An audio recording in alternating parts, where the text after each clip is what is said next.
Drama के starting में हम लोग रोमी का फ्यूनरल का सीन देखते हैं जो कि इस कहानी के हीरोइन है। अभी अभी उसका डेथ हुआ तो उसके फैमिली वाले यहाँ पर आए हुए थे।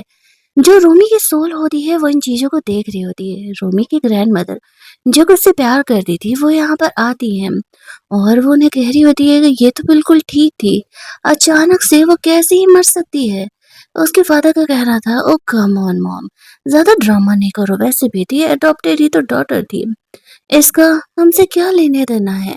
अब यहाँ पे रोमी को पता चलता है उसका फियोंसे मोयन उसी की सेक्रेटरी एनी के साथ अफेयर चला रहा है और एक्चुअल में उसने उसका हार्ट डोनेट कर दिया अपने सेक्रेटरी एनी को। और यहाँ पर इस तरीके से हार्ट डोनेशन की वजह से यहाँ पे वो इस दुनिया से अब जा चुकी है। लेकिन वो खुद से कहती है अगर उसे एक बार है यहाँ पर मौका मिला तो वो कभी भी ये गलती नहीं दोहराएगी। तभी वो रिबर्थ लेकर के उस समय पहुंच जाती है जहां पर कि उससे अभी चीजें सुधारने का मौका मिला था। वो हॉस्पिटल में थी। आँख खुलता है तो देखती है तियान, जो कि इस कहानी का हीरो होने के साथ साथ मोयन का अंकल है। वो यहाँ पर उसे सेव करने के लिए आया हुआ था और वो उससे पूछ रही होती है कि वो यहाँ क्या कर रहा है। उसे याद था कि एक्चुअल में इसे कोई क्रिटिकल बीमारी है और वो ज्यादा दिनों के लिए जिंदा नहीं रहने वाला है। तो यहाँ पर इस तरीके से वो उसे अब अपना बनाने का प्लान कर रही होती ताकि वो उसकी पावर का इस्तेमाल कर सके। दूसरी तरफ हम लोग देखते हैं कि वो उससे एक बार सिर्फ ऐसे फ्लर्ट करने की वजह से वो तुरंत ही रेडी भी हो जाता है। वो दोनों होटल में जाकर के रोमांस करते हैं। उसे नहीं पता था कि दियान को इस तरीके से अपना बनाना क्यों ही इतना ज्यादा आसान था। वो भी उसी की तरह रीबर्थ लेकर के आया हुआ था। लेकिन ये बात है उन दोनों में से किसी को नहीं पता था। वहां से बाहर निकलने पर उसके डैड को उसे कॉल आता है और मोयन की ग्रैंडमदर का बर्थडे था तो उसे यहाँ पर उसे बुलाया जा रहा था। वो जाना नहीं चाह रही थी, उसके फादर से पैसे ट्रांसफर करते हैं और कहते हैं कि यहाँ पर कोई भी ड्रामा नहीं होना चाहिए। तो यहाँ पर ड्रामा करने के लिए तो उस पार्टी में जाती है। इधर तिहान रोमी के बारे में सोच रहा था, तुमने मुझे इस बार प्रोवोक किया और मैं तुम्हें जाने नहीं देने वाला खुद से दूर। पिछली बार उसके मरने के बाद वो उसके ये पर जाया करता था, लेकिन इस तरीके से क्या ही कर सकते हैं, वो भी लास्ट टाइम मारा ही गया था। दूसरी तरफ हम लोग देखते हैं कि वो उस पहाड़ी में पहुंचती है तो उसकी स्टेप सिस्टर उसका मजाक उड़ाने की कोशिश करती है तो वो सबके सामने कह रही होती है, मेरी स्टेप मदर ने मुझे अडॉप्ट ही इसलिए किया है क्योंकि यहाँ पर इस तरीके से अ, हम अपनी स्टेप सिस्टर के लिए ब्लड डोनेट कर सके। ये लोग तो मुझसे प्यार भी नहीं करते हैं। और यहाँ पर सबको ये बातें जब पता चल रही होती है तो वो लोग भी शौक थे कि उसकी फैमिली उसके साथ ऐसे ट्रीट करती है।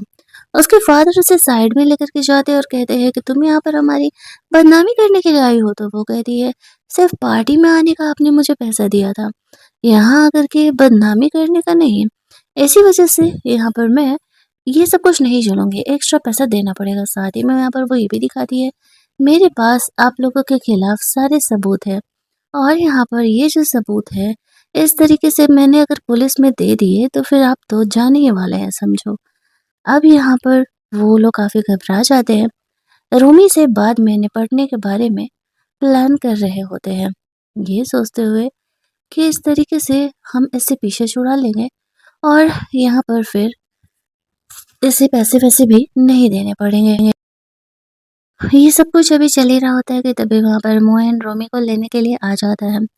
वो रोमी को लेकर के बाहर जाता है, उसे पार्टी में लेकर के जहाँ पर कि ग्रैंडमदर को गिफ्ट देता है। तो ग्रैंडमदर ये देख करके गुस्सा जाती है, ये कहते हो कि तुम यहाँ पर मेरे हस्बैंड की मिस्ट्रेस का बनाया हुआ पेंटिंग लेकर के आया हो। जानबूझ करके यहाँ पे रोमी ने ऐसा किया था ताकि उसके ग्रैंडमदर के सामने उसकी बेइज्जती हो सके। एक्टिंग तो वो ऐसा कर रही थी जैसे कि उसे पता ही नहीं है कि ये तो उसकी ग्रैंडमदर की मिस्ट्रेस का ग्रैंडमदर के हस्बैंड के मिस्ट्रेस का पिक्चर है। और उसकी एक्टिंग काम भी कर जाती है। लेकिन वहां पर जैसे तैसे करके मोयन सिचुएशन को संभालता है और यहाँ पर रोमी भी इमोशनल ड्रामा कर रही होती है। ओ ओ, मुझे तो पता ही नहीं था। जैसे तैसे करके यहाँ पर सिचुएशन को हैंडल आउट किया जाता है। इधर जब रोमी वहाँ से निकल रही थी तो तियान उससे बात करने के लिए आता है। उसका कहना था कि लगता है कि तुम यहाँ पर जानबूझकर के ये सब कुछ कर रही हो। अगर तुम मोइन में इंटरेस्टेड नहीं हो, तो फिर शादी-वादी करने का क्यों ही प्लान कर रही हो? वो उसे छेड़ते हुए कहती है, "अगर मैं उससे शादी नहीं करूँगी, तो क्या तुम मुझसे शादी करोगे?" वो बेचारा उसे क्या ही बताए कि वो कब से उससे शादी करना चाहता है। तभी इधर मोइन आने लगता है तो उसे फ़िलहाल वहाँ से जाना पड़ता है। वो यहाँ पे रोमी को आके कह रहा होता है कि तुमने ये जानबूझ कर के किया। वो इमोशनल होते हुए कहती है, "तुम मुझे ऐसा समझते हो? तुम मेरे फियांसे हो और तुम्हें हर्ट करने के लिए भला मैं ऐसा क्यों करूँगी? मुझे सच में नहीं पता था।" उसे ऐसा लगने लगता है कि हो सकता है कि वो सही कह रही हो, कि उसे नहीं पता है। भला वो उसे हर्ट करने के लिए ऐसा क्यों ही करेगी? अब उसका इमोशनल ड्रामा हर बार ऐसे काम आ जाता था। वो कह रही है, "मेरी स्टेपमदर ने मुझे बुलाया है, तुम चलना ज़रा। मुझे लगता है कि शायद कुछ अर्जेंट उन्हें बात करना है।" वो उसे बाहर ही रुकने के लिए कह के अंदर चली जाती है। नदी के पास उसकी स्टेपमदर ने उसे जानबूझ कर के बुलाया हुआ था। वो उसे कह रही होती है कि बोलो वो सबूत डिलीट करने के लिए तुम क्या लोगी? तो रोमी का कहना था कि कुछ नहीं, बस तुम्हारी कंपनी के 30% शेयर मैं लेने वाली हूँ। और 30% शेयर अगर तुमने मुझे दे दिए तो फिर मैं वो सबूत मिटा दूँगी। वो उसे कह रही होती है 30% शेयर बहुत ज़्यादा है और मैं वो तुम्हें नहीं देने वाली हूँ। इस बात पर वो कहने लगती है तो फिर ठीक है, तो फिर मैं भी यहाँ पर तुम्हारी हेल्प नहीं करने वाली हूँ। ऐसा बोल कर के वो भी वहाँ से जाने लगती है। लेकिन यहाँ पर इस तरीके से जो है उसकी मॉम ने गुंडे-वुंडे को बुला कर के रखा हुआ था। अब यहाँ पर गुंडे-वुंडे जब आते हैं, तो फिर वो लोग उसे वहाँ से पकड़ के लेके जा रहे थे। तो उस पर अटैक भी कर रहे हो। रोमी जानबूझ कर के अपने हार्ट पर अटैक कर लेती है क्योंकि उसे पता था, वो हार्ट पर अटैक करेगी तो ही यहाँ पर जो है मोइन का ध्यान उस पर जाएगा। वो उसे हॉस्पिटल लेकर के जाता है, जहाँ पर कि वो बहुत ही गुस्सा कर रहा था उसके डैड पर। उसकी मॉम को जेल भेज दिया जाता है इस हरकत के लिए। उसके डैड यहाँ पे रोमी को मनाने के लिए आए हुए थे कि वो उसकी मॉम को जाने दे, लेकिन रोमी का कहना था कि नहीं, नहीं, मेरी खुद की मॉम ने ही मुझे हर्ट किया है, मैं उसे कैसे ही जाने दे सकती हूँ। ऊपर से मोइन भी यहाँ पे रोमी का सपोर्ट कर देता है क्योंकि अपनी गर्लफ्रेंड एनी के लिए उसे यहाँ पर उसका हर्ट जो चाहिए था, वो बहुत ही अच्छी तरीके से इन बातों को जानती थी। रोमी इमोशनल होने का ड्रामा करती थी और कह रही होती है, "मोइन, अगर तुम नहीं होते तो ना जाने मेरा क्या होता?" ऐसे-ऐसे करके वो फुल ऑन यहाँ पे ड्रामेबाज़ी कर रही होती है। इधर एनी का कॉल आने पे भी मोइन जानबूझ कर के रोमी को छोड़ कर के नहीं जा पाता है क्योंकि उसकी मजबूरी हो जाती है यहाँ पर। हम लोग देखते हैं कि रोमी भी अपने डैड से सेम चीज़ डिमांड करती है, कहती है 30% शेयर दो, तो ही मैं मॉम को जाने दूँगी, तो वो मान जाता है। इधर तियान रोमी को आके कहता है, "बस 30% शेयर के लिए तुम ये सब कुछ कर रहे हो?" रोमी कहती है, "अब तुम्हें क्या पता, मेरी फैमिली मुझसे प्यार नहीं करती, मेरा बॉयफ्रेंड मुझसे प्यार नहीं करता, तो पैसा ही इम्पोर्टेंट है।" वो उसे एक लॉयर का नंबर देता है और कहता है, "जाओ, वो तुम्हारा हेल्प करेगा।" रोमी उस लॉयर से मिलने के लिए जाती है। वो लॉयर यहाँ पर तियान का पर्सनल लॉयर था। वो उसे कहती है, "मुझे यहाँ पर मेरी मॉम के खिलाफ सबूत चाहिए ताकि मैं उसे हमेशा के लिए ही जेल में डाल सकूँ।" वो उसका हेल्प करने के लिए तैयार हो जाता है। ये सब कुछ तियान ने पहले से ही बोल करके रखा हुआ था और ये बात रोमी को पता नहीं था क्योंकि वो जानती नहीं थी कि वो भी उसकी तरह रिबर्थ लेकर के आया हुआ है। वो जेल में अपनी मॉम से मिलने के लिए जाती है। उसके डैड को तो लगता है कि शायद वो उसे जेल से निकालने के लिए आई है, लेकिन कहती है, "अफ़सोस, मुझे तुम्हारे खिलाफ कुछ और चीज़ें मिल गई और अब तो तुम्हें जेल में ही रहना पड़ेगा क्योंकि तुमने इस तरीके से इतना बड़ा फ्रॉड किया है।" अब पूरी ज़िंदगी के लिए यहाँ पर रोमी की स्टेप मदर जेल में रहने वाली थी क्योंकि उसने कंपनी में फ्रॉड वगैरह भी किया था। इधर ऑफिस में मोयन और एनी का अफेयर चल रहा था। तभी रोमी जानबूझ करके वहाँ पर पहुँच जाती है और एनी उसकी सेक्रेटरी थी तो वो उसे कॉफ़ी बनाने के लिए कहती है। उसे मजबूरी में कॉफ़ी बनाने जानी पड़ती है। रोमी को ध्यान आता है पिछली बार कॉफ़ी में उसने थूक दिया था, तो वो इस बार नहीं पीती है और बोलती है मोयन को पीने के लिए। मोयन को तो ये बात पता नहीं था, वो पी लेता है। उसके जाने के बाद जब वो उसे बात बताती है तो वो उल्टियाँ करते नहीं थक रहा था। यहाँ पर इस तरीके से वो उसके बर्थडे का केक उसे खिला रही थी, लेकिन तभी वहाँ पर रोमी का उसे कॉल आता है और वो बहाना कर रही होती है कि मोहन मेरे हार्ट में दर्द हो रहा है, तुम आओगे नहीं मुझे देखने के लिए? वो ये एक्टिंग कर रही थी तो मोहन उसे कहता है एनी को, यू नो ना कि हार्ट ट्रांसप्लांट के लिए रोमी कितनी इम्पोर्टेंट है, तो मैं जा रही हूँ यहाँ पर। और मैं इस तरीके से उसका थोड़ा-सा देख कर के आता हूँ। वो उससे मिलने के लिए जाता है तो रोमी ने जानबूझ कर के यहाँ पर मोयन के लिए केक बनाया हुआ था और वो उसे कहती है तुम्हारा बर्थडे था और मैं यहाँ पर तुम्हारे साथ टाइम स्पेंड करना चाहती थी। इसी वज़ह से मैंने तबीयत ख़राब होने की एक्टिंग की। ये बोलते हुए यहाँ पर बस अपने पास रोक लेती है। केक काटते हुए जानबूझ करके फ़ोटो अपलोड करती है जिसे देख कर के एनी को जेलसी होने लगती है। एनी का बार-बार कॉल आ रहा था तो मोहन बहाना कर देता है कि फेक कॉल्स आ रहे। जब वो नहाने के लिए जाता है तो रूमी बहाने से उसको फ़ोन ले लेती है जिस डॉक्टर से वो इलीगल तरीके से रूमी का हार्ट सर्जरी करने का प्लान कर रहा होता है उसका सारा डिटेल्स वो यहाँ पे निकाल लेती है। और ये बात मोहन को पता भी नहीं चल पाता है कि एक्चुअल में उसे सब कुछ यहाँ पर ये बातें पता है। और अब वो उस डॉक्टर से अकेले ही मिलने जाने का डिसाइड करती है। मोइन यहाँ पर आता है, वो रोमी के साथ हनीमून नाइट मनाने के बारे में सोच रहा था। वो दोनों कभी आज तक रोमांस नहीं किए थे। जैसे ही वो कोशिश करता है तभी उसे कॉल आ जाता है। एक्शन में उसने यहाँ पर दियान को फ़ोटो भेज दिया था कि उसके साथ मोइन नाइट स्पेंड करने के लिए आ रहा है और वह जानबूझकर के उसे काम में फँसा देता है। उसके वहाँ से जाते ही दियान यहाँ पर रोमी से मिलने के लिए आता है। वो कहता है शायद मैंने तुम्हें कहा था कि तुम यहाँ पे मेरे रहते हुए कभी किसी और लड़के से ऐसे क्लोज नहीं हो सकती।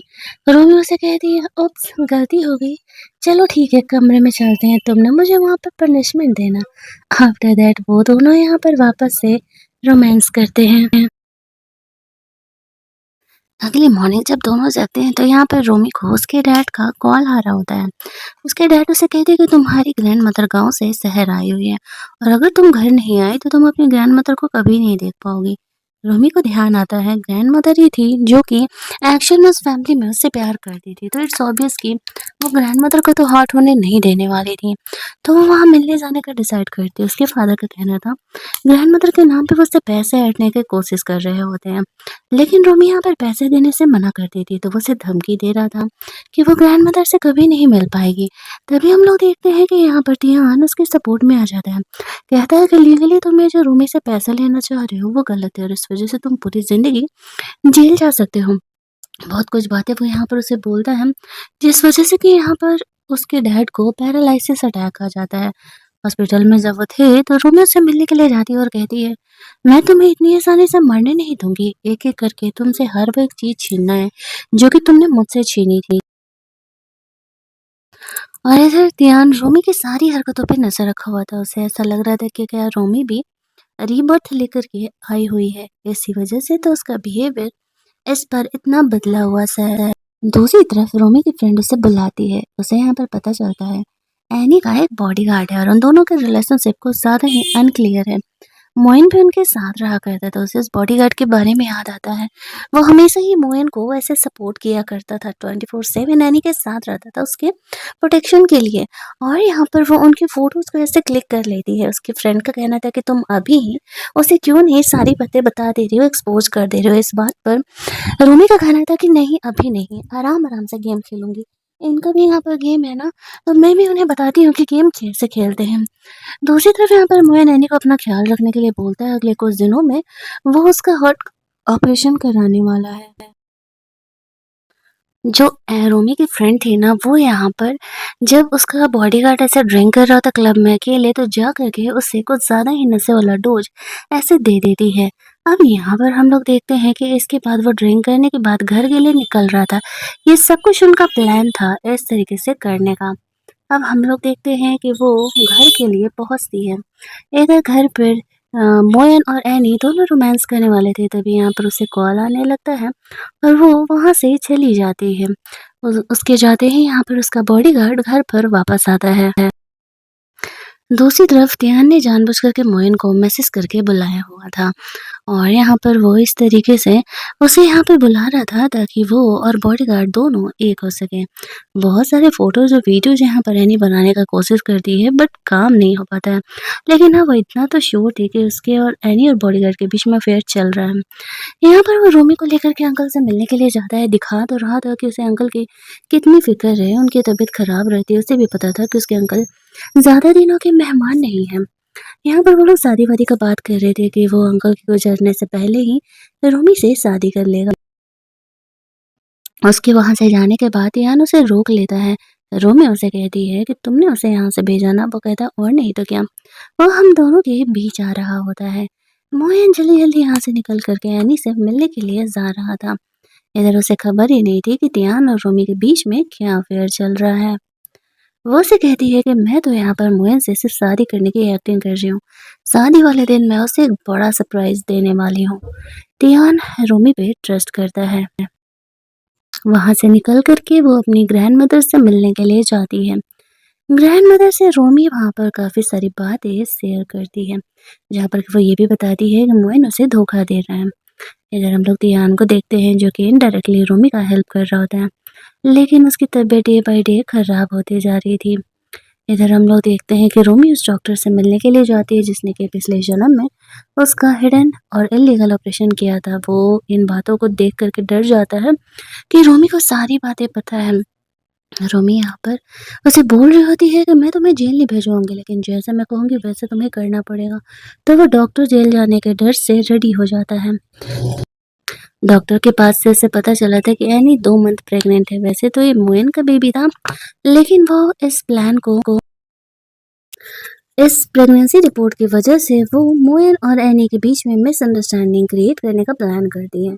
मोइन यहाँ पर एनी को हॉस्पिटल में एडमिट कराया था, तभी बहाना करते हुए रोमी वहाँ पर पहुँच जाती है।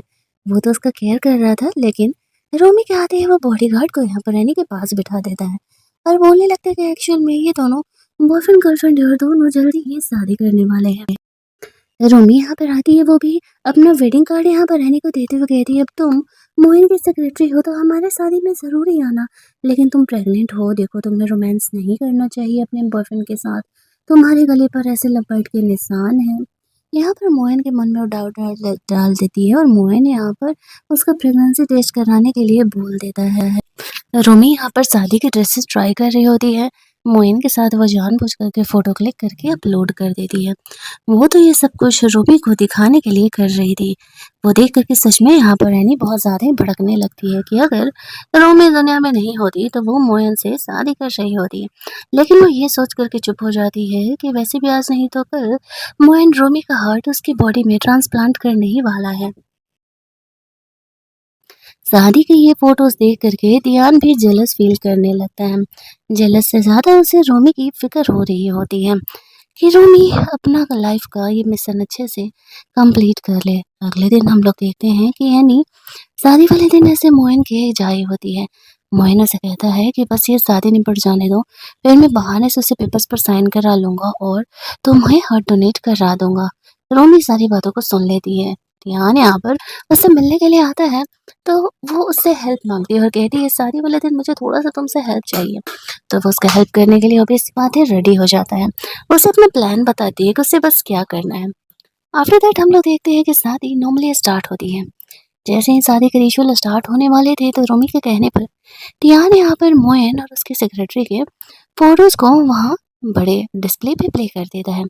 रोमी को तो सिर्फ एक्टिंग के करने की बहाना चाहिए थी। वो यहाँ पर मोयन को थप्पड़ मारते हुए एक्टिंग करते हुए कह रही थी मैंने तुमसे इतना प्यार किया, तुम्हारे लिए सब कुछ किया, और तुम यहाँ पर अपने सेक्रेटरी के साथ मिल करके मुझे धोखा दे रहे हो। मैंने एक्सपेक्ट नहीं किया था कि तुम मेरे साथ ऐसा करने वाले हो। अब वो यहाँ पर कहने लगता है कि नहीं, नहीं ऐसा कुछ नहीं है, मैंने ऐसा नहीं किया है, ये फ़ोटो फ़ेक है। यहाँ पर एनी भी बीच में आती है तो वो खींच करके उसे थप्पड़ मार देता है।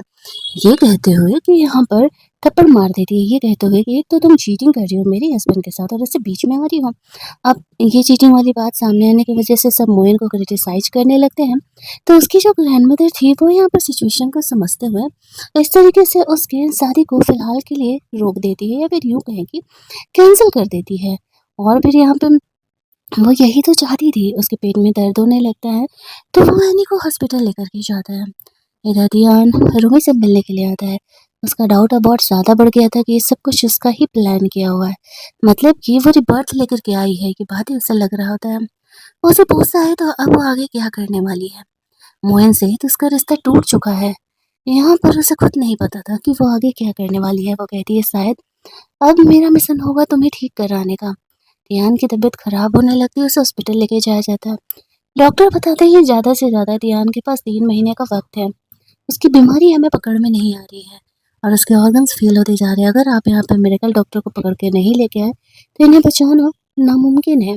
रोमी को याद आता है कि उसकी ग्रैंडमदर भी एक मेडिकल डॉक्टर है।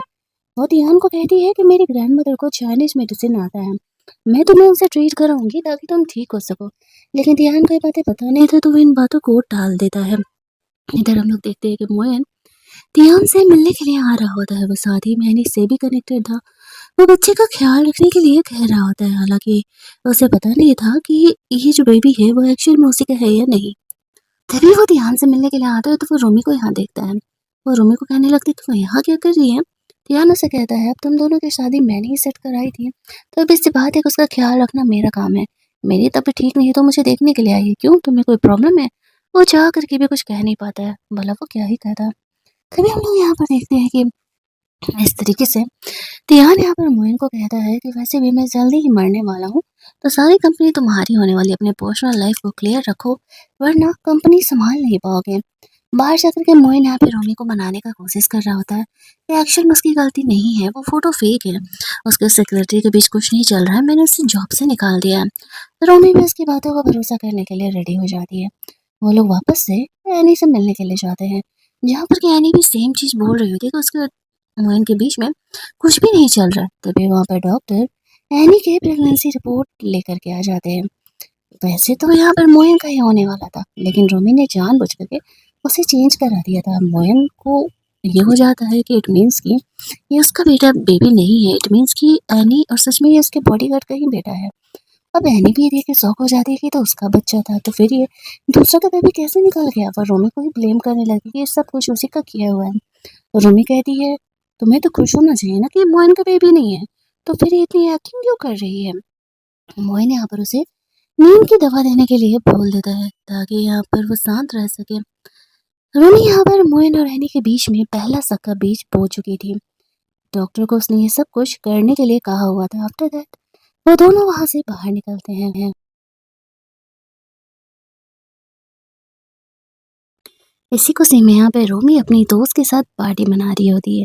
ये सोचते हुए कि फाइनली यहाँ पर उसने मोइन और एनी के बीच रिलेशनशिप के प्रॉब्लम से क्रिएट कर दी। इस चक्कर में वो बहुत ही ड्रंक हो जाती है।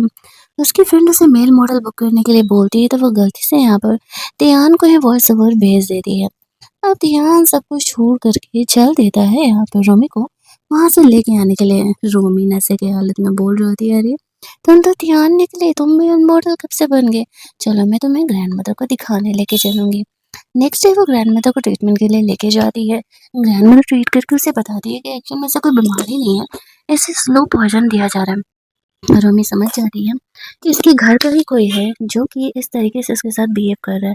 ग्रैंडमदर का कहना था कि इसे बचाना थोड़ा मुश्किल है और मैं यहाँ पर एक पंचक कर देती हूँ, लेकिन बॉडी पूरी तरीके से डिटॉक्सिफाई नहीं होने वाली है, बहुत ज़्यादा ही वक्त लगेगा। फिर भी रोमी के कहने पर ध्यान यहाँ पे ग्रैंडमदर से ट्रीटमेंट लेना स्टार्ट कर देता है। ये सब कुछ अभी चल ही रहा होता है कि यहाँ पर रोमी को कॉल आने लगता है और वो वहाँ से निकल करके चली जाती है इस तरीके से एनी से मिलने के लिए। एनी को वो कहती है कि देखो, जब वो मेरे साथ के रिलेशनशिप को ख़राब कर सकता है तो वो तुम्हें भी ज़िंदा नहीं छोड़ने वाला है। ऐसे करके वो उसे एक फेक एडिटिंग दिखाती है, मतलब सुनाती है, और उसे अपने भरोसे में लेने का कोशिश करती है ताकि यहाँ पर इस तरीके से वो उसका इस्तेमाल कर सके और उसे यहाँ पर मोइन के खिलाफ इस्तेमाल कर सके। इधर वो भी सोच रही होती है कि जो भी ये कह रही है सही कह रही है। मोइन भी ऐसा लग रहा है कि मानो वो उसका इस्तेमाल ही कर रहा हो। दूसरी तरफ हम लोग देखते हैं कि वो उसके साथ बात मानने के लिए तैयार हो जाती है। वहाँ से निकलने के बाद हमें पता चलता है कि दोनों ही यहाँ पर उनकी वॉइस रिकॉर्डिंग कर रहे होते हैं, लेकिन जो तियान का सेक्रेटरी था वो रूमी का हेल्प करने के लिए एनी से वो रिकॉर्डिंग छीन लेता है और उसकी रिकॉर्डिंग बदल देता है। उसे पता नहीं चलता है। अब ये जो उसके पास सबूत था वो उसका बहुत ही अच्छे तरीके से इस्तेमाल करने वाली थी। जब मोइन यहाँ पर उसे मिलने के लिए बुलाता है, बर्थडे पर उसे नेकलेस गिफ्ट करता है, तो उसे नेकलेस पहनाने के लिए बोलती है। एनी यहाँ पर वेट्रेस बन के मास्क लगा करके काम कर रही होती है। वो मोइन और रोमी के अच्छे रिलेशनशिप को देख करके काफ़ी जेलस होने लगती है। उसे ऐसा लगता है कि शायद जो भी रोमी कह रही है वो सही ही कह रही है। मोइन ने उसे अब तक सब कुछ झूठ ही बोला है। अगले दिन इस तरीके से वो और सोच रहा होता है कि रूमी से शादी करने का जल्दी ही वो प्लान करे ताकि उसे कंपनी मिल सके। इधर एनी वहाँ से उसके कंपनी से बाहर जाने का फ़ायदा उठाती है। उसके ऑफिस में घुसती है और उसके खिलाफ जो भी उसके फ्रॉड के सारे पेपर्स थे, वो सब कुछ यहाँ पर निकाल लेती है। फिलहाल तक मोइन को ये बात पता नहीं चल पाता है और वो बिल्कुल कैजुअल ही था। एनी यहाँ पर वहाँ जाकर के वो पेपर्स रूमी को देने का डिसाइड करती है। सोच रही होती है कि शायद ऐसा करने से उसकी जान बच जाए और रूमी उसे यहाँ से बाहर निकाले। दूसरी तरफ हम लोग देखते हैं कि मोयन यहाँ पे रूमी के लिए गिफ्ट वगैरह लेकर के गया हुआ था। वो उसे पटाते रहने के लिए ऐसे गिफ्ट्स वगैरह देते रहता था और एक यहाँ पर जो हिडन फोटोग्राफर था इनके फोटोज़ को ले रहा होता है, लेकिन उस फोटोग्राफर को यहाँ पर ध्यान पकड़ लेता है। उसे पता चलता है कि इस फोटोग्राफर को मोयन ने ही अरेंज किया था ये दिखाने के लिए कि उसके और रूमी के रिलेशनशिप बिल्कुल नॉर्मल है और यहाँ पर एनी वाला बात बिल्कुल फेक था। तो इस तरीके से वो कहती है जैसा कहा गया है बिल्कुल वैसा ही करो। और एज़ यूजुअल यहाँ पर वो फ़ोटो वैसे ही देने के लिए बोला जाता है। टियान वहाँ पर कहता है कि ये डेंजरस काम तुम मुझे क्यों नहीं करने दे रही हो? वो कहती है मैं तुम्हारी जान नहीं खतरे में डाल सकती हूँ। मेरी ग्रैंडमदर तुम्हें यहाँ पे ट्रीट करेंगी और फिर तुम हमेशा के लिए अपनी लाइफ़ जियोगे और मैं अपनी लाइफ़ जियूँगी। ऐसा कह के वो उससे एक अलग ही रिलेशन बना रही होती है ताकि वो आराम से अपनी ज़िंदगी जी सके। दूसरी तरफ यहाँ पर इस तरीके से रिपोर्टर्स आए होते हैं। बहुत सारे सवाल यहाँ पर उससे पूछे जा रहे थे। यहाँ पर मोहन का कहना था उसके और रोमी का रिलेशनशिप बिल्कुल नॉर्मल है और कोई भी प्रॉब्लम नहीं है। रोमी यहाँ पर आती है, उसे तो लगा था कि एनी के खिलाफ यहाँ पर वो यहाँ पर वीडियो प्ले करेगी, लेकिन वीडियो में एनी यहाँ पर माफ़ी माँग रही होती है। उसकी वजह से जो कुछ हुआ एक्चुअल में उसका कहना था कि ये सब कुछ फेक था, वो फ़ोटो एडिटेड थे। अब यहाँ पर एनी भी आई होती है, रूमी समझ जाती है कि एनी ने उस पे ट्रस्ट नहीं किया था और वो डबल गेम खेल रही होती है। अब ये इंटरव्यू खत्म करने के बाद एनी यहाँ पर आई होती है तो मोइन उसे कह रहा था, "तुम यहाँ क्या कर रही हो?" एनी का कहना था कि ये तुम्हारे साथ डबल गेम खेल रही है, मुझे आकर के तुम्हारी बुराई कर दी है और तुम्हारे सामने मेरी। अब यहाँ पर रोमी ऐसा दिखा रही होती है कि मैं यहाँ पर एनी के सामने इतना गिड़गिड़ाई कि वो ये वीडियो बना दे ताकि हमारा रिलेशनशिप नॉर्मल है, ये चीज़ें यहाँ पर क्लियर हो सके, लेकिन तुम्हें तो मुझ पे भरोसा ही नहीं है। पैसे के लालच में यहाँ पर आकर के मोइन रूमी की बातों पे ट्रस्ट कर लेता है। उसे पता था कि अगर वो रूमी से शादी नहीं करेगा, उसके अंकल उसे कंपनी की प्रॉपर्टी नहीं देने वाले हैं। एनी यहाँ पर उसे प्रूफ देने का कोशिश भी करती है, लेकिन मोइन उसकी बातों पर भरोसा नहीं करता है और वो उसे कह रहा था कि तुम मेरे लिए पंगे मत क्रिएट करो। तभी वहाँ पर टियान रूमी के सपोर्ट में आ जाता है और इस तरीके से वो कहने लगता है, तुम्हारी प्राइवेट लाइफ अब तक मेस्ड अप है, लगता है मुझे किसी और को कंपनी का सीईओ चूज करना पड़ेगा। और यहाँ पर एक्शन में उसकी तबीयत भी खराब होने लगती है। मोइनेनी को वार्न करता है कि अगर दोबारा तुमने मेरे लिए पंगे क्रिएट किया, तो तुम्हें रास्ते से हटाने में मुझे देर नहीं लगेगा। वो उसे कहती है कि मैंने तुम्हारी जान बचाई थी, तुमने कहा था कि तुम मेरा ख़्याल रखोगे। वो कहता है, हाँ, लेकिन इसका ये मतलब नहीं है कि तुम मेरी लाइफ़ को ही पूरी तरीके से मेस्ड अप कर दो। मैं अपने गोल के बीच में किसी को भी नहीं आने देने वाला हूँ। वो लोग वहाँ से बाहर निकलते तो रोमियो से कहती है, मुझे ऐसा क्यों लग रहा है कि तुम्हारी तबीयत डे बाय डे खराब होती जा रही है। दियान उससे सेमेट्री में लेकर के जाता है, जहाँ पर कि वो कहता है कि मुझे भी यहाँ पर एक सेमेट्री चूज कर दो। मरने के बाद मैं चाहूँगा कि तुम यहाँ पर आओ मुझसे मिलने के लिए। रोमी कहती है, ऐसा कुछ नहीं होने वाला है, मैं तुम्हें कैसे न कैसे करके सेव कर लूँगा। मैंने कहा ना कि मेरी ग्रैंडमदर तुम्हें ठीक कर देंगे, तो देखना वो तुम्हें ठीक कर देने वाली है। शादी में ये दोनों को बात करके भी यहाँ पर ये बात उन्हें पता चलता है कि वो दोनों ही रीबर्थ लेकर के आए हुए हैं। इसी वजह से तियान का रूमी को इतना ज़्यादा सपोर्ट करना और रूमी का ये बदला हुआ बिहेवियर इन चीज़ों को जस्टिफाई कर रहा था। इधर मोइन को पता चल जाता है कि उसके सेल्फ से वो डॉक्यूमेंट चोरी हो चुके हैं। अब उसे डाउट होता है कि डॉक्यूमेंट ये तो एनी चोरी कर सकती है, या तो रूमी। फिलहाल उसे पता चलता है कि रूमी उसके अंकल तियान के साथ बाहर गई हुई है। अब उसे डाउट होने लगता है कि उन दोनों का कोई अफेयर तो नहीं चल रहा है। तियान रूमी को एक पेंटिंग एग्जीबिशन में लेकर के जाता है। उसे पता था कि ये रूमी का फेवरेट पेंटिंग एग्जीबिशन है, लेकिन तभी हम लोग देखते हैं कि वहाँ पर मोइन पहुँच जाता है। बोलने लगता है कि तुम दोनों यहाँ पर क्या कर रहे हो? रूमी वापस से रोने धोने की एक्टिंग करते हुए कहती है कि तुम हमेशा ही मुझ पर क्यों डाउट करते हो? मैं तो बस अंकल होने के नाते उनका ख्याल कर रही थी। उनकी ज़िंदगी के ज़्यादा दिन नहीं बचे हैं। मोहन को भी लगता है कि शायद रूमी सही कह रही है। इधर वो सोच रहा होता है कि उसके और रूमी का रिलेशनशिप कितने सही हुआ करते थे। शायद उसने सब कुछ खुद ही खराब कर लिया। दूसरी तरफ हम लोग देखते हैं कि टियान सॉरी जो रोमी होती है वो डॉक्टर से मिलने के लिए जाती है। उसे पता चलता है कि यहाँ पर रहने के लिए उसे एक दूसरी डोनर मिली, हार्ट डोनर, जो कि हार्ट 70% मैच कर रहा है। लेकिन क्या वो ये रिस्क लेगा? वो देखने वाली बात है। अब यहाँ पर उसे याद आता है पिछली बार कैसे वो ये सब कुछ झेली थी। यहाँ पर एनी कह रही थी कि लगता है कि तुम रोमी से अब भी इतना प्यार करते हो कि तुम उसका हार्ट नहीं दे रहे हो। लेकिन तभी वहाँ पर रोमी ने पुलिस बुला लिया था। और यहाँ पर मोइन को वहाँ से जाना पड़ता है, जिस वजह से कि उनका हार्ट ट्रांसप्लांट तो नहीं हो पाता है। और उसका बॉयफ्रेंड यहाँ पर रानी को आकर के संभालता है और कहता है, मैं तुम्हें इस तरीके से मरने नहीं देने वाला हूँ। दूसरी तरफ हम लोग देखते हैं कि रूमी टियान से मिलने के लिए जाती है और कहती है, मोइन को तो जेल नहीं हुआ होगा क्योंकि वो डायरेक्टली इस ये से जुड़ा नहीं था, इसी वजह से उसे जेल नहीं हो सकता। वो कहती है मेरे पास बहुत सारे तरीके हैं उसे जेल भेजने के, बट बैंक करप्ट करना is not the solution. Tian का यहाँ पर तबीयत खराब होने लगता है। ग्रैंडमदर कहती है एक स्पेशल व्हाइट लोटस आता है जो कि यहाँ पर उसे कुछ दिनों की उसकी ज़िंदगी बढ़ा सकता है। रॉमी को पता चलता है कि ऑक्शन में वो आ रहा है, तो वो उसे देखने के लिए जाती है। वहाँ पर वो मोइन को देखती है। मोइन को किसी से बात करते हुए सुनती है कि वो यहाँ पर जानबूझ करके उस व्हाइट लोटस को बाय करने के लिए आए हैं, ताकि अब रूमी ये सुन के शॉक हो जाती है कि इट मीन्स कि इसके पॉइज़निंग के पीछे कहीं मोयन तो नहीं है, तो ही तो वो इन चीज़ों को इस तरीके से बिहेव कर रहा है। अब यहाँ पे रूमी को वो देख लेता है, पूछने लगता है कि वो यहाँ क्या कर रही है। रूमी कहती है मुझे पता चला था कि यहाँ बहुत ही अच्छे-अच्छे डिज़ाइनर ज्वेलर्स आने वाली है, इसी वजह से वो यहाँ आई हुई थी। अब मोइन को मजबूरी में उसे अंदर लेके जाना पड़ता है ताकि वो उससे खरीद सके चीज़ें। लेकिन जैसे ही व्हाइट लोटस आता है तो जानबूझ करके उसकी फ्रेंड को यहाँ पर रोमी ने बुला लिया था और वो उस ये को बाय कर लेती है। अब तक यहाँ पर मोइन को नहीं पता था कि ये उसी की फ्रेंड है। लेकिन जैसे ही वो चीज़ें वहाँ से लेकर के जा रही होती है ना, तो यहाँ पर उसे किडनैप कर लिया जाता है। आई मीन कि उससे वो लेटर छीन लिया जाता है। दूसरी तरफ हम लोग देखते हैं कि उसकी फ्रेंड उससे माफ़ी माँग रही थी। रोमी कहती है तुम्हारी गलती नहीं है, तुम सेफ हो, ये बड़ी बात है। वो समझ जाती है कि ये चीज़ मोइन ने कराया होगा, तो वो मोइन के साथ अच्छे से बिहेव करती है। ताकि यहाँ पर वो बहला-फुसला करके मोएन के पास वो चीज़, वो लोटस किधर है, वो ये जान सके। लेकिन 1-2 दिनों तक तो उसे पता ही नहीं चल पाता है। एनी यहाँ पर उसे बताती है कि एक्चुअल में उसका एक अंडरग्राउंड रूम है। कहती है कि वो उसकी हेल्प तो करेगी, लेकिन बदले में उसे यहाँ से निकालना होगा। रोमी उसका हेल्प करने के लिए रेडी हो जाती है। वो उसके बॉयफ्रेंड को वहाँ भेजती है। लेकिन बॉडीगार्ड को वो लोटस तो नहीं मिलता है, लेकिन हाँ, यहाँ पर मोएन ज़रूर आ जाता है और जो उसकी पिटाई लगाते हैं कि बस पूछो ही मत। दूसरी तरफ हम लोग देखते हैं कि रोमी यहाँ पर दिमाग लगाती है कि आखिरकार वो इस चीज़ को कहाँ छुपा सकता है, और फाइनली उसे वो लोटस मिल जाता है। ये बात मोएन को पता नहीं चल पाता है।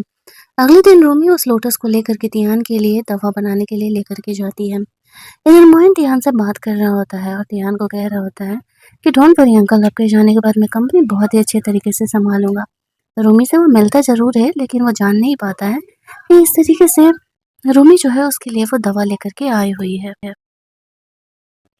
यहाँ पर हम लोग देखते हैं कि उसकी दवा देने के बाद तियान को थोड़ा अच्छा फ़ील होता है। ग्रैंडमदर यहाँ पर आकर के को पंचे भी देती है और कहती है, कुछ टाइम के लिए ठीक है, तुम्हें अपने खान-पान पर ध्यान देना होगा और बॉडी को बहुत ज़्यादा स्टिमुलेट नहीं करना होगा। वो यहाँ पर मोइन ऐनी को वार्न कर रहा होता है, मुझे पता है कि तुमने वो डॉक्यूमेंट चुराए हैं, वो डॉक्यूमेंट लौटा दो वरना मैं तुम्हें ज़िंदा नहीं छोड़ने वाला हूँ। उसकी इन धमकियों से ऐनी समझ जाती है कि वो उसे ऐसे भी ज़िंदा नहीं छोड़ेगा। तो वो सोचती है क्यों ना जाने से पहले वो मोइन को सबक सिखाए। वो कहती है कि ठीक है, वो उसे वो डॉक्यूमेंट्स देने के लिए तैयार है, लेकिन उसे पता नहीं था कि मोइन डॉक्यूमेंट लेने के बाद उसे रास्ते से हटाने के लिए अपने गार्ड को बोल दिया। उसका गार्ड जब एनी को लेकर के जाता है, एनी वहाँ से भागने का कोशिश करती है, तो वो उसे जान से मारने लगता है। लेकिन तभी एक इंसान आकर के वहाँ पर उसका जान बचा लेता है, और वो कौन था, ये फिलहाल हमें अभी नहीं दिखाया जाता है। दूसरी तरफ हम लोग देखते हैं जो मोहन था वो ग्रैंड मदर को पूरी तरीके से कन्विंस कर चुका था कि कंपनी वही अच्छे तरीके से संभाल रहा है और वही अच्छे तरीके से संभाल सकता है। तभी वहाँ पर रमी आती है और वो मोहन को कहती है कि मैं यहाँ पर तुमसे अपनी एंगेजमेंट कैंसिल करने के लिए आई हुई हूँ। ये सुनते ही वो शॉक हो जाता है और कहता है मैंने तुम्हें एनी के बारे में एक्सप्लेन तो किया था, फिर तुम ऐसा क्यों कर रही हो? तो यहाँ पर उसे बोल रही होती है, ओह मुझे पता है कि तुम्हारे और एनी के बीच में क्या चल रहा है। मैं और तियान अब साथ हैं और हम दोनों शादी करने वाले हैं। ये सुनते ही मोहन शॉक हो जाता है। उसे कभी डाउट ही नहीं हुआ कि एक्चुअल में तियान और रोमी के बीच में भी कुछ चल सकता है। अब जब यहाँ पर 3 दिन बाद का शादी का डेट फिक्स हो चुका है, तो फिर चाह करके भी यहाँ पर मोहन अब कुछ नहीं कर पा रहा था। उसे यहाँ पे डाउट होने लगता है, वो डॉक्यूमेंट चोरी कराने वाला कहीं ऐसा तो नहीं कि रोमी ही है। तभी वहाँ पे ग्रैंडमदर आती है और कहती है कि एक्चुअल मैं नहीं, तुम्हारी ही बेटी को लेकर के प्रेग्नेंट थी। मोइन यहाँ पर समझ जाता है कि ये सब कुछ रोमी का प्लान है। उसने उसकी कंपनी को बर्बाद कर दिया। उसने यहाँ पर उसके बच्चे को उसके हाथ से खुद ही मरवा डाला। इट मीन्स कि ये उसका पहले से ही सब कुछ प्लान किया हुआ था और अब वो रोमी को छोड़ने नहीं वाला था। वो उससे अपने हर एक लॉस का रिवेंज लेगा।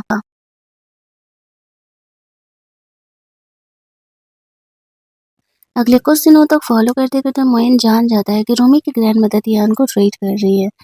तियान के सेक्रेटरी के जाने के बाद वो यहाँ पर इस तरीके से मोइन के ग्रैंड मदर को भी किडनैप कर लेता है।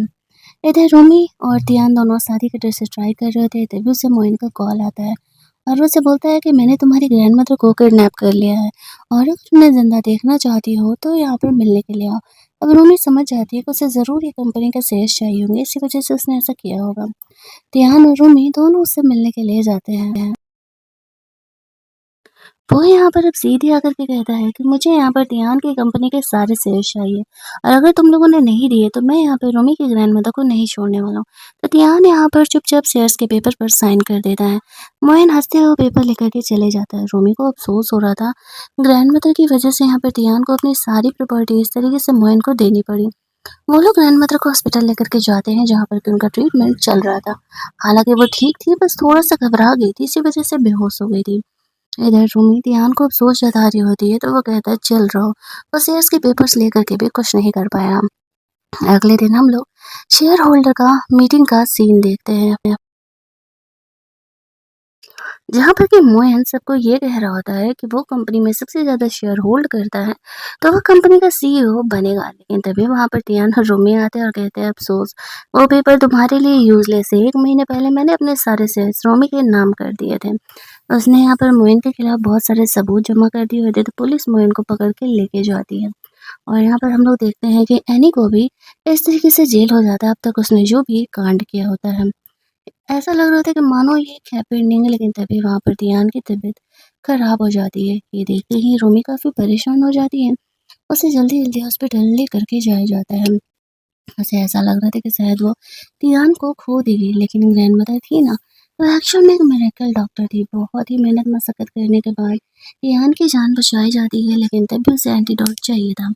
एंटीडोट लेने के लिए रोमी जेल जाती है जहाँ पर कि मोइन कहता है एंटीडोट मेरे पास नहीं है, मुझे तो ये पता भी नहीं है कि ध्यान को कौन सा पॉइजन दिया गया है। अब रोमी समझ जाती है अगर मोइन को नहीं पता है इट मीन्स कि यहाँ पर उसकी फैमिली में कोई और होगा, बसती है ग्रैंड मदर और यहाँ पर मोइन की मोम।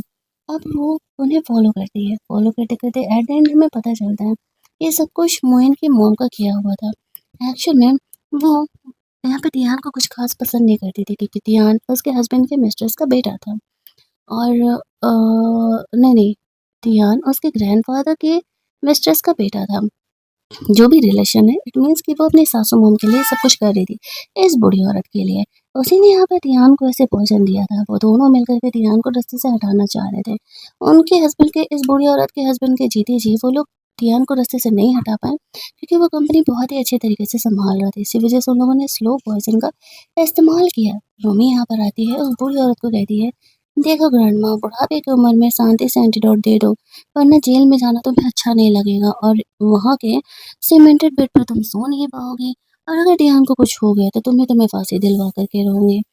तो यहाँ पे डियान की ग्रैंडमदर फाइनली उसे एंटीडोट दे देती है, डियान की जान बचाई जाती है। हमारा ये ड्रामा यहाँ पर खत्म होता है। डियान ने अपनी फैमिली से सारे रिश्ते नाते तोड़ लिए थे। रोमी का रिवेंज कंप्लीट, डियान ठीक, कहानी एक हैप्पी एंडिंग पर खत्म होती है। तो अगर आपको ये कहानी अच्छी लगी होगी, वीडियो को लाइक और शेयर करना मत भूलना। चैनल को सब्सक्राइब कर लेना ताकि नए वीडियोज़ के नोटिफिकेशन आपको मिलते रहे। चलिए जल्दी से मिल लेते हैं हम लोग एक और मस्त-मस्त वाली कहानी के हिंदी एक्सप्लेनेशन में।